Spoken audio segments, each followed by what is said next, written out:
Hi everyone, welcome back to my YouTube channel. My name is Rosie and today I'm going to be talking to you about Puerto Vallarta in Mexico. So we actually spent 2 weeks there and I didn't vlog while I was there. I got lots of little clips to be able to put this video together, but I didn't actually vlog and talk to camera while I was there. But I thought I'd come on anyway and talk to you about the city because I actually really enjoyed it. It was one of my favourite places in Mexico and I think it really took me by surprise because I was kind of expecting a beach town, which it totally was, but it was a lot bigger than I thought it was going to be. There was a lot more people, a lot livelier, a lot more kind of expats and tourists and things like that. And I think it was such a cool place. I really enjoyed it. Like I said, we were there for 2 weeks. Now the area that is recommended to stay in is called like the Romantic Zone, and we couldn't find accommodation in that area that we could afford to stay in for 2 weeks. So instead we stayed a little bit further away and it was uphill.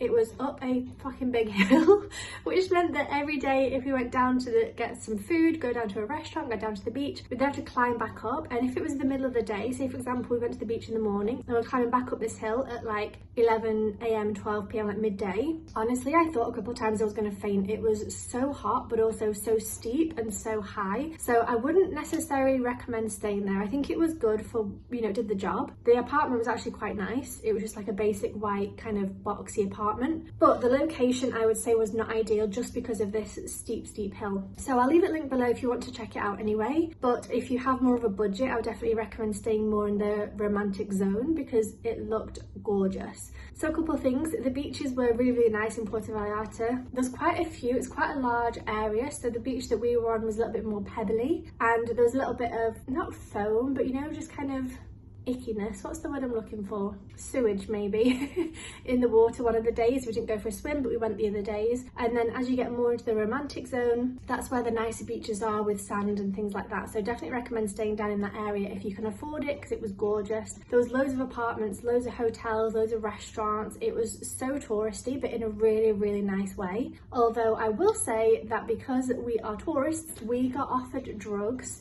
multiple times every single evening. If we went for a walk along the Malacon, which is the kind of walkway along the ocean, it was gorgeous. I highly recommend doing that. We did that pretty much every day. We'd either work in Starbucks or at home or whatever we were doing, and then we'd always go for a walk along the Malacon either in the morning or the evenings. It's especially nice at sunset because the kind of town comes alive and there's lots of people, obviously sun setting, and it's quite atmospheric. It was really nice. But yeah, we did get offered drugs every single day, which was a little bit like, no thanks, I don't want drugs. But if you do want drugs, great place for that. You can easily get hold of it. And we actually happened to be there during Pride, which was so fun. I don't think I've ever been to a Pride festival before, and not because I'm like anti-gay people and anti-Pride. It's just never been something that I've, you know, made a priority, I guess. So it was so fun to be there for Pride. I also didn't really expect Mexico to be as open and accepting of gay people. I don't know if that's just a misconception that I had. But yeah, it was amazing, so much fun. They had lots of cars and vehicles with people dancing and drag queens, and it was amazing. Really enjoyed that. So if you are part of the LGBTQIA+ community or you enjoy going to Pride, Puerto Vallarta is a really cool place to do that. They also had a stage where they had drag queens doing like singing and dancing and comedy things. We also then went to a beach club. We didn't actually pay to get in, we kind of stood on the outskirts because we are on a budget, guys. But that was also really fun because they had really cool music and everyone was just dancing and having fun as the sun was going down. So it was honestly such a vibe. I really enjoyed it. But I feel like if you go probably any time of year, it would also be good fun, although I would recommend that, to be honest, as well. Really enjoyed it. But like I said, it is a really touristy place, but in a really good way. So there's lots of spas, the hotels have pools and rooftop dining and amazing food, amazing drinks, just like the nicest place. It kind of felt, I don't know if I should say this, it kind of felt like a Benidorm or like a, you know, like a holiday destination in Europe that you would get, or a bit like a Miami, I guess. Like just a real holiday vibes, like you're there and everybody's on holiday, everyone's on vacation, everyone's wearing like little thong bikinis, even the guys, and like Hawaiian shirts, and it was just so fun. I really enjoyed it. So we did spend a lot of time when we were there working. So like I said, we did go into Starbucks quite a bit, but we did love walking along the Malacon. There's also this gorgeous church. I'll have to pop the name on screen because I don't remember, but it was really pretty with the Mexican papers outside wafting in the wind, let's say. There was these people as well. So there's this pole and these 4 or 5 men climb up to the top and then basically tie a rope around their waist and hang backwards and then swing all the way around and down until they come back down to the floor. I do not understand the relevance. I do not particularly know what they were doing or why they were doing it, but that was on multiple times a day, and even in the evenings, and they kind of basically do that. It takes maybe 5 minutes, maybe spend 10 minutes walking around, getting some money, getting donations, and then they'll go back up again and do it again.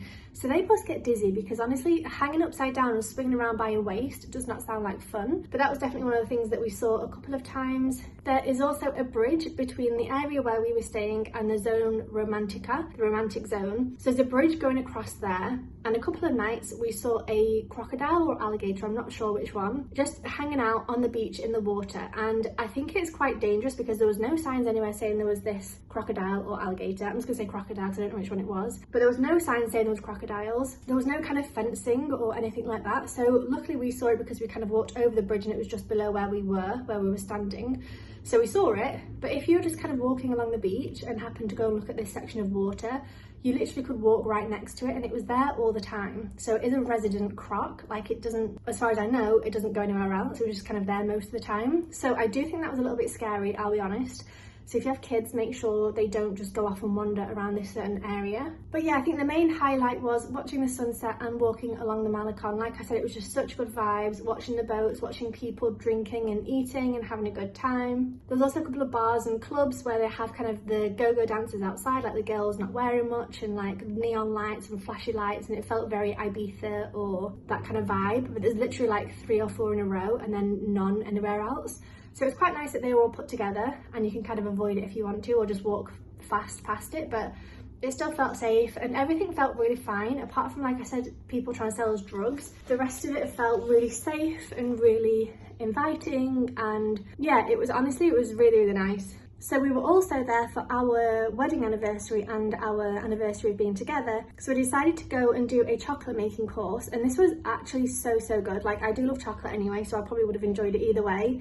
But the person that we had was so good. It was at this place called Choco Museo, I think it was called. We've seen it a few times. I think we even saw it in Peru when we were there, because I'm pretty sure we had an ice cream from this shop years ago when we were in Peru. So we ended up doing this chocolate course, and you basically learn how to turn the cocoa bean into chocolate paste and then turn it into chocolates. So you don't do the whole process. There's a section in the middle where they actually make the chocolate that you can't do, but you do roast the chocolate in the beginning, you peel the cacao beans, you make a drink from that, and then they come out with some of the chocolate. So you make your own truffles, and you also make your own ganache. So with the ganache, you actually choose which flavors you want in there. So I think we went for was it like a rum and then chili or something? We did something like that, or maybe it was a tequila and a rum, I don't remember now. Delicious. And then we had a ganache that they had pre-made, but we just kind of rolled it up, and you could put your own things on top. So Jeremy was rolling the mixture and plopping it in the chocolate. I would then take out of the chocolate and put it on the side, and then we would tell the host guy what we wanted on top. So sometimes we put on almonds or dried cranberries or salt or things like this. It was really good. So I would actually recommend that as well. I'm not super into like touristy day trip stuff, but I really enjoyed that for us. It was so fun. And yeah, that's kind of all I've got to say, really, to be honest. I really wish I had actually vlogged while I was there. I think I thought that when we go to Costa Rica, I was going to be vlogging kind of all day, every day, and it would be exhausting. And also we were going to be moving every 4 days. And I just kind of thought, I'll take this next 2 weeks in Puerto Vallarta to chill a little bit and relax before the hecticness of Costa Rica.